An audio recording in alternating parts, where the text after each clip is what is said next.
प्रभु यीशु के नाम में आज के बाइबल अध्ययन में एक बार फिर से मैं आपका हार्दिक स्वागत करता हूं।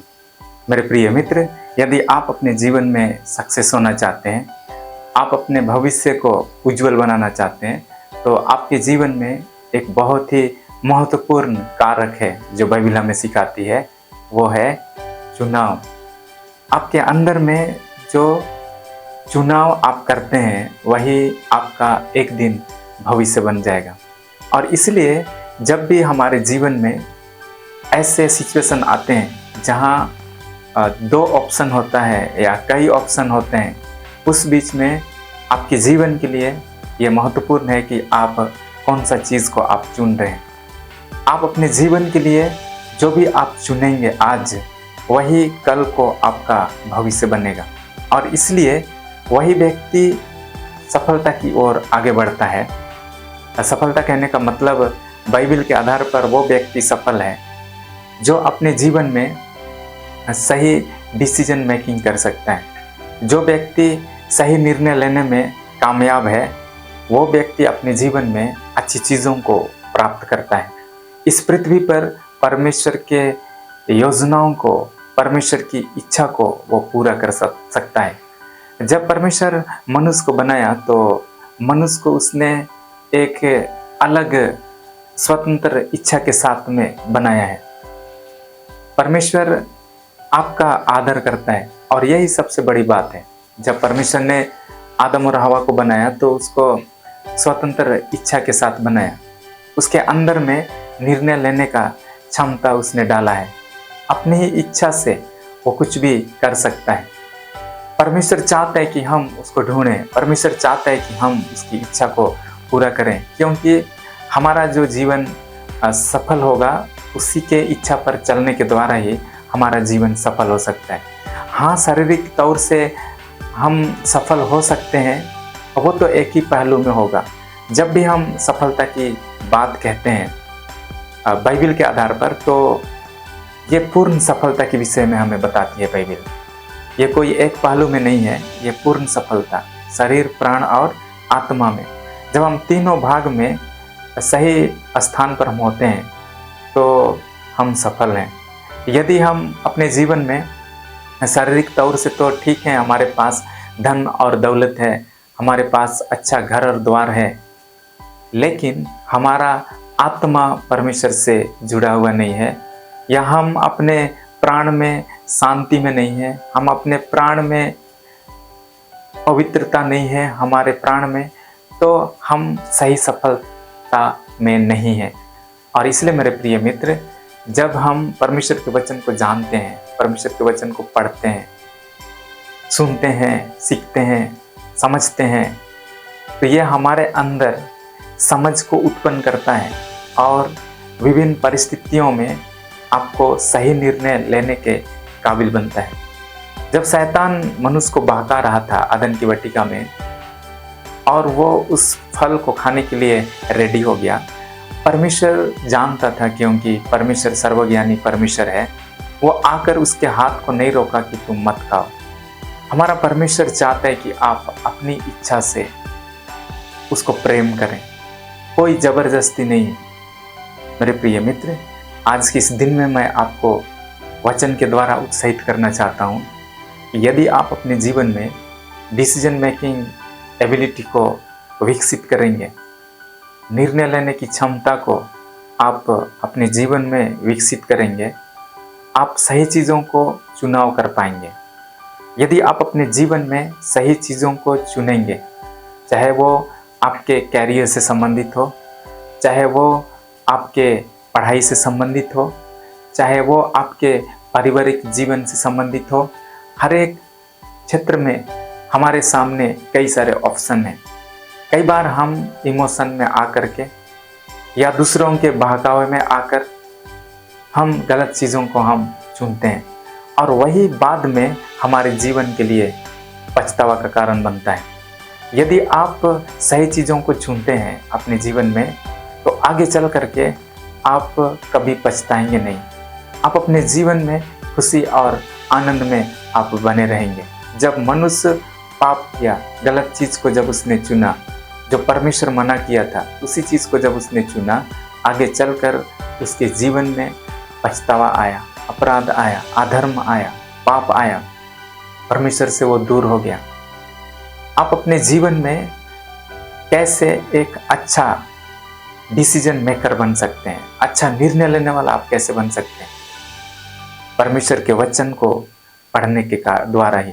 जब आप परमेश्वर के वचन को प्रतिदिन पढ़ेंगे, मनन करेंगे, बाइबल में लिखी हुई बातों को यदि आप समझेंगे, बाइबल में परमेश्वर की इच्छा है, बाइबल में परमेश्वर का समझ है, बाइबल में परमेश्वर का बुद्धि है, यदि आप इसको पढ़ते हैं तो परमेश्वर का समझ आपको मिलता है, परमेश्वर का बुद्धि आपको मिलता है, परमेश्वर का इच्छा आपको मिलता है और वो आपको सही दिशा की ओर लेकर के चलता है। जब आपके जीवन में, इस संसार में कई सारे ऑप्शन जब आपके सामने होते हैं तो आप चीज़ों को चुनने से पहले बाइबल को उस स्थान पर आप रखेंगे और बाइबल से आप चीज़ों को परखेंगे, कौन सा चीज़ बाइबल आधारित है, कौन सा चीज़ परमेश्वर की इच्छा के अनुसार है। और जब आप उन्हीं चीज़ों को अपने जीवन के लिए चुनेंगे तो आपके लिए आशीष का कारण ठहरेगा।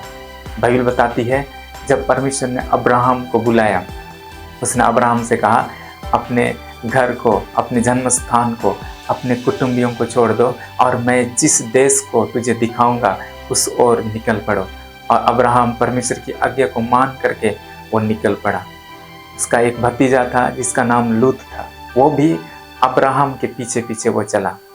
अब्राहम के पीछे चलने के कारण से लूत को परमेश्वर बहुत आशीष दिया। अब्राहम को तो परमेश्वर आशीष दिया ही, लूत अब्राहम के पीछे चला था और इसलिए उसके जीवन में भी आशीषें आई। एक समय ऐसा आया जब अब्राहम और लूत बहुत धनवान हो गए।